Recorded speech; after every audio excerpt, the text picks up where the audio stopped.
एक तरफ सपनों की जीत थी और दूसरी तरफ एक ऐसा राज जो इस खुशी को पल भर में बर्बाद कर सकता था। सरू ने आखिरकार आईएएस का एग्जाम क्लियर कर लिया था, लेकिन उसे बिल्कुल अंदाजा नहीं था कि उसकी इस सफलता के साथ उसकी जिंदगी में एक नया तूफान भी आने वाला है। और वेद तो खुशी से पागल हुआ जा रहा था, लेकिन क्या ये खुशी ज्यादा देर तक टिक पाएगी? दोस्तों, आज की कहानी में खुशी भी है, इमोशन भी है और एक ऐसा बड़ा ट्विस्ट भी जो सबको हैरान कर देगा। अगर आपको ऐसी ड्रामेटिक और इमोशनल कहानियां पसंद हैं, तो वीडियो को लाइक ज़रूर कीजिए और चैनल को सब्सक्राइब करके बेल आइकन दबा दीजिए ताकि ऐसी कहानियां आप तक सबसे पहले पहुंचती रहें। सुबह का समय था और पूरे घर में अजीब सी बेचैनी फैली हुई थी। हर किसी की नज़र बस एक ही चीज़ पर टिकी थी, आईएएस रिजल्ट। सलू पूरी रात सो नहीं पाई थी। उसके हाथ कांप रहे थे और चेहरे पर डर साफ दिखाई दे रहा था। वो बार बार मोबाइल स्क्रीन देख रही थी, लेकिन रिजल्ट वेबसाइट खुल ही नहीं रही थी। घर के सभी लोग ड्राइंग रूम में बैठे हुए थे। कोई भगवान से प्रार्थना कर रहा था तो कोई बस चुपचाप सरू को देख रहा था। तभी वेद उसके पास आया और मुस्कुराते हुए बोला, तुम इतना डर क्यों रही हो? मुझे पूरा यकीन है तुम जरूर पास होगी। सरू हल्की सी मुस्कुराई, लेकिन उसकी आंखों में घबराहट साफ नजर आ रही थी। उसने धीरे से कहा, अगर मैं फेल हो गई तो? वेद ने तुरंत उसका हाथ पकड़ लिया और बोला, तुम कभी फेल नहीं हो सकती। तुमने जितनी मेहनत की है ना, उसके बाद हार तुम्हारे पास आने से भी डरेगी। वेद की ये बातें सुनकर सरू की आंखें भर आईं। उसे अपने संघर्ष याद आने लगे। कितनी रातें उसने बिना सोए बिताई थीं। जब पूरा घर सो जाता था तब भी वो पढ़ाई करती रहती थी। उसने अपनी खुशियां, अपने शौक और यहाँ तक कि अपने आराम तक को छोड़ दिया था, सिर्फ अपने सपने के लिए। तभी अचानक वेबसाइट खुल जाती है। सरू की धड़कन तेज हो जाती है। वेद जल्दी से उसका रोल नंबर डालता है। अगले ही पल सबके चेहरे बदल जाते हैं। कुछ सेकंड के लिए पूरे घर में खामोशी छा जाती है। सरू घबराकर पूछती है, क्या हुआ? तभी वेद की आंखों में आंसू आ जाते हैं और वो जोर से चिल्लाता है, सरू, तुम आईएएस बन गई। बस इतना सुनते ही सरू को अपनी कानों पर विश्वास नहीं होता। उसके हाथ से मोबाइल गिर जाता है और उसकी आंखों से आंसू बहने लगते हैं। घर के सभी लोग खुशी से झूम उठते हैं। कोई मिठाई लेकर आता है तो कोई सरू को गले लगा लेता है। वेद तो खुशी में इतना पागल हो जाता है कि वो सरू को अपनी बाहों में उठा लेता है और कहता है, मुझे पता था तुम एक दिन जरूर इतिहास बनाओगी। पूरा घर खुशियों से भर जाता है। ढोल बजने लगते हैं, रिश्तेदार फोन करके बधाई देने लगते हैं, पड़ोसी भी घर के बाहर इकट्ठा हो जाते हैं। हर तरफ सिर्फ सरू की मेहनत की चर्चा हो रही होती है। वेद हर किसी को गर्व से बता रहा था कि सरू ने कितनी मेहनत की है। उसकी आंखों में खुशी के आंसू थे, लेकिन उसी भीड़ में एक चेहरा ऐसा भी था जो बिल्कुल खुश नहीं था। वो दूर खड़ा सब कुछ देख रहा था। उसकी आंखों में जलन और गुस्सा साफ दिखाई दे रहा था। सरू अपने कमरे में जाती है और आईने के सामने खड़ी होकर खुद को देखने लगती है। उसकी आंखों से लगातार आंसू बह रहे थे। उसे अपनी माँ की बातें याद आ रही थीं। बचपन से उसकी माँ सिर्फ एक ही बात कहती थी, एक दिन मेरी बेटी बड़ा नाम करेगी। आज वही सपना सच हो चुका था।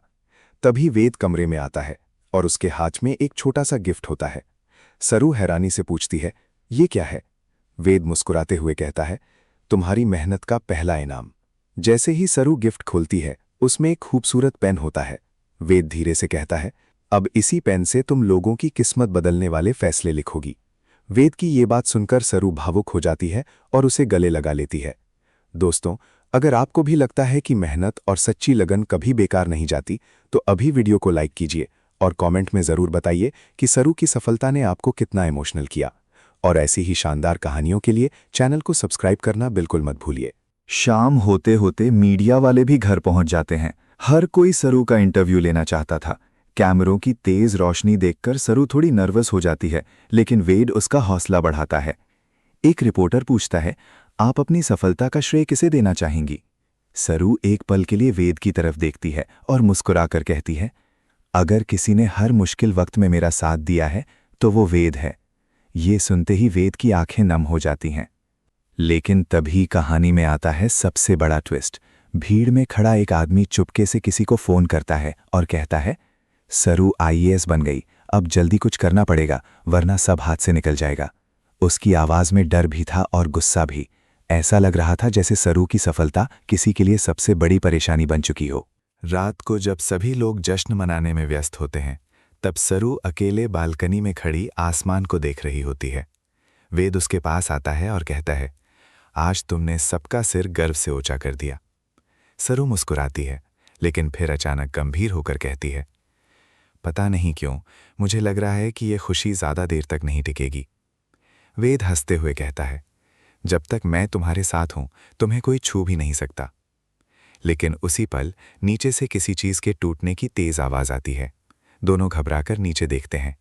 घर के बाहर किसी ने एक फोटो फ्रेम तोड़ दिया होता है और उस फ्रेम में सरू की आईएएस रिजल्ट वाली तस्वीर लगी होती है।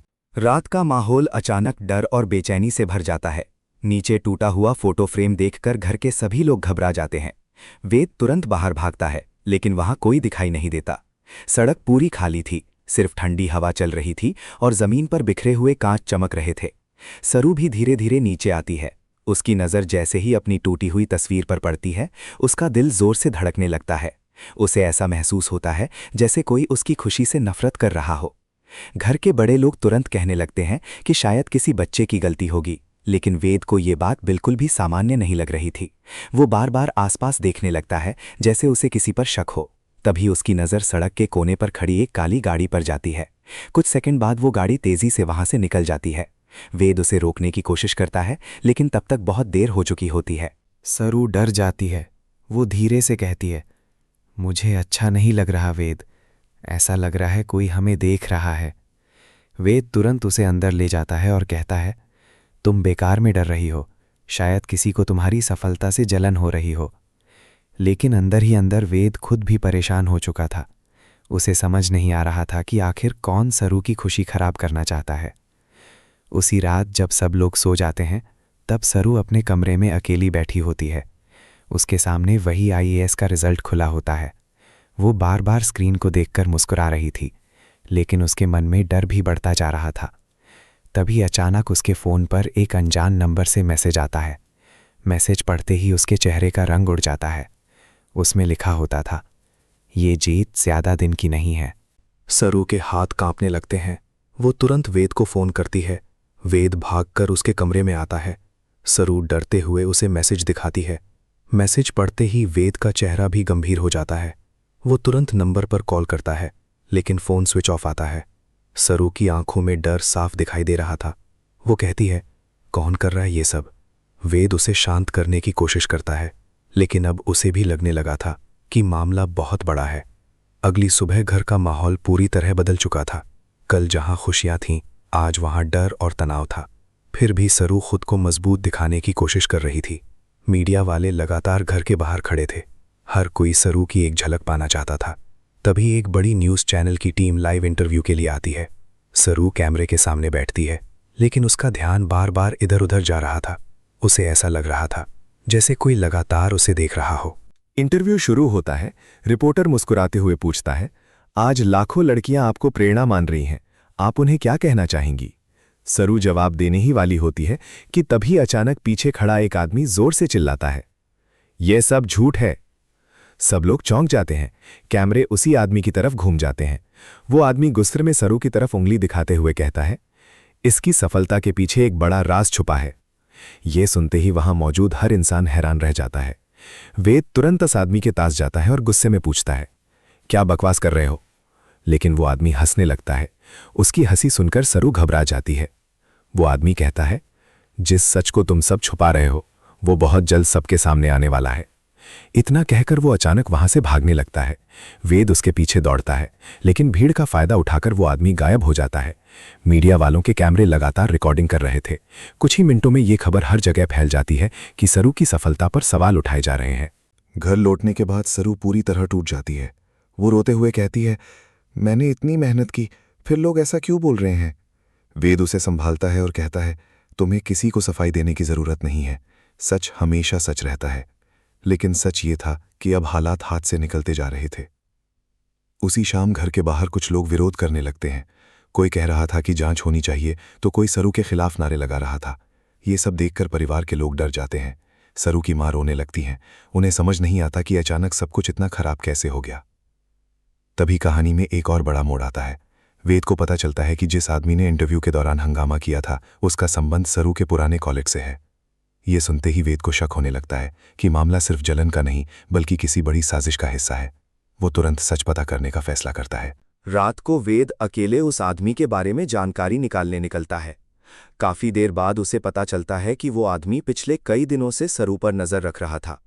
इतना ही नहीं, किसी ने उसे पैसे देकर ये सब करने के लिए भेजा था। ये सुनते ही वेद के पैरों तले जमीन खिसक जाती है। अब सवाल ये था कि आखिर वो कौन है जो सरू की जिंदगी बर्बाद करना चाहता है। उधर घर में सरू अकेली बैठी रो रही होती है। उसे लगने लगता है कि शायद उसकी खुशी किसी की नजर लग गई। तभी अचानक कमरे की लाइट बंद हो जाती है। पूरा कमरा अंधेरे में डूब जाता है। सरू डरकर उठती है और तभी उसे अपने पीछे किसी के कदमों की आवाज सुनाई देती है।